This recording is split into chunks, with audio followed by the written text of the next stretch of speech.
So there's lots of things cooking right now for Xbox. Not all of them good. We're going to find out more next week, of course.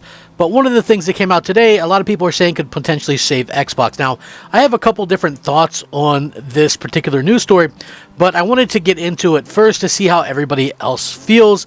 Because again, this is something that we haven't really had to deal with before, and I have a few different ideas on myself on why this could be the way that it is. So, according to this, as you guys know, Starfield was the line that a lot of people had as Xbox fans that they did not want crossed. What I mean by that is, if Starfield were to go to PlayStation, that was the line that's going to piss them off and going to make them kind of turn their back on Xbox.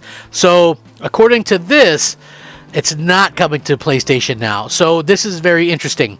According to this person, Nate the Hate, which, by the way, when you look into this guy, and I don't have anything against him, I'd heard the name a couple of times, but to be honest with you, if you look into it, he actually had PlayStation 5 as 32 teraflops and RDNA 3 and all this stuff. So I don't know how reputable he is in the first place, but he's taken to Twitter to shoot down the rumors that Starfield will be coming to PlayStation 5.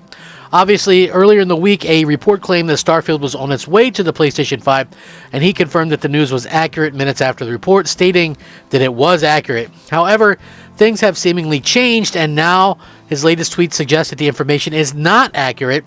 Taking back to Twitter, he said, "I've rechecked the info mentioned below, and the information suggesting Starfield was PS5 bound is false." So there is that.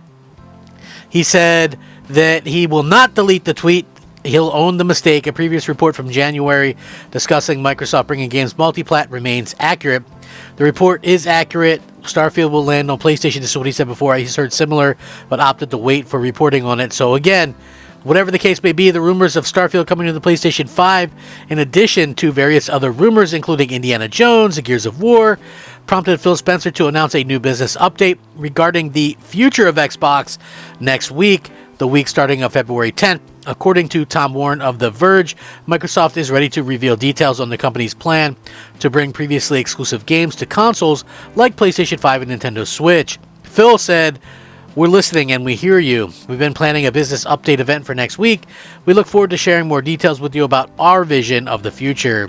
So back in January, rumors began rampant that Xbox would be releasing some of its games on different platforms, including Hi-Fi Rush and Sea of Thieves. So again, we keep seeing this kind of pop out, and we keep seeing that, people are talking about this. And, again, I feel like maybe there's a couple different reasons for this. So here's my theory. And again, this is just my theory. First of all, I think here's the first thing that could have happened. One thing that happened is Microsoft faux leaked this on their own to ease it on us, right, as Xbox fans, right? So if the leak is everything's going multiplat, and they come back and go, no, not everything, just these three things, then people go, oh, okay, I can live with that, right? It makes it a much easier pill to swallow. That's the first thing that could be a theory. The other thing that could be a theory is, kind of the fact that Microsoft was leaking different games to different people to find out who was leaking things in the first place. They've done that before in the past with E3 leaks. What I mean by that is, so maybe they tell Joe Bob that, Gears of War is they're thinking about putting Gears of War on PlayStation 5. So what happens? They leak it, then they know Joe Bob was the one that leaked it. So again, we'll have to wait and see what happens long term with that, but it does not seem, to me anyway, that people are realistically being honest about this stuff. So that could be the second thing that sort of happened. There's multiple different things that could have happened. Bait to draw someone out, like I said, or it was a legit leak and they're trying to walk it back. For what it's worth, I fully believe that they were discussing and are discussing various different instances of what games to bring to other platforms, and they would definitely try to get away with it. And I am very staunchly opposed to them putting games on PlayStation, right? Like, and I hate how, people think that it's, stupid or whatever, but I've repeated this numerous times. It's not just one of those things where, oh, someone else gets to play the game, that's bad. It happens to deal with Xbox's survival as a whole. I don't want Xbox to go away. I don't want all my games to go away. Holding off on buying games currently due to the fact that, hey, we don't know what's going on with the digital landscape right now. So, a lot of people are saying, okay, well, Microsoft is doing this. Microsoft had to change their plans. They had no choice but to change their plans, right? And, this is one of those things where this isn't the only time that we've seen this come out. According to this other one that came out, I think, a couple days ago, it was kind of said the same thing or whatever. So we'll see if that's something that kind of happens. But anyway, this guy was in the news 2 days ago about this, and he said, I want to emphasize that I heard similar. One should still treat it as a rumor. I didn't want to report on it until now. The multiplat strategy is a slight shift in strategy in which some titles will go multiplat.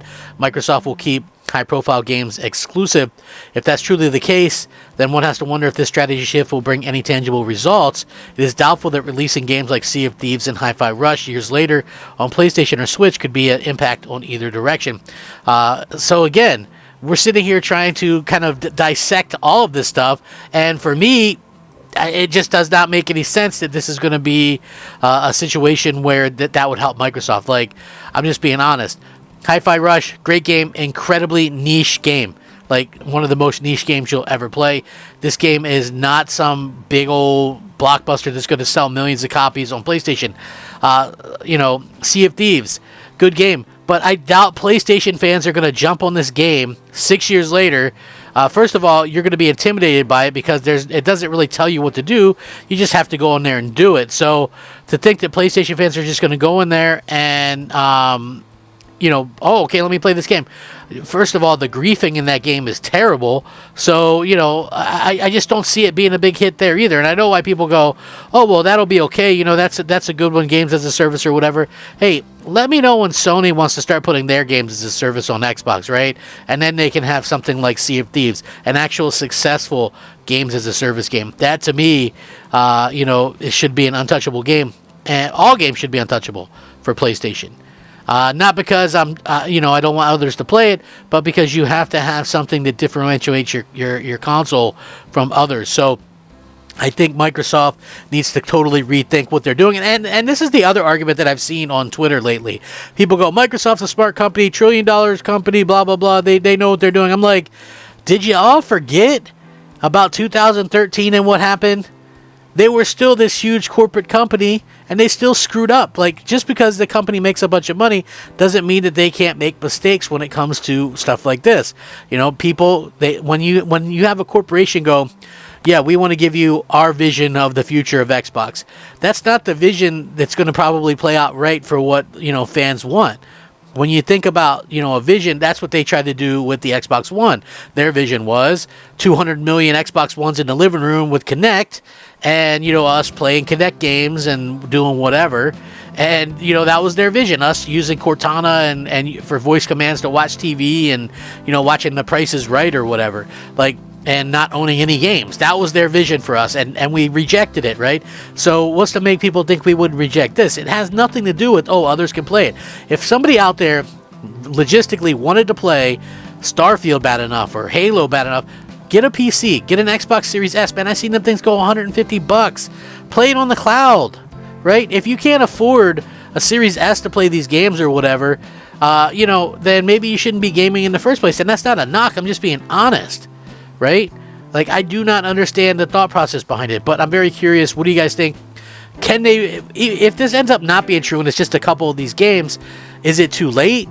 Is it, is it irreparable differences? Like, what is going to happen with the future of Xbox? Please let me know how you guys feel about it down below. Thank you so much for watching. Rack 'em up. Crap Gamer out.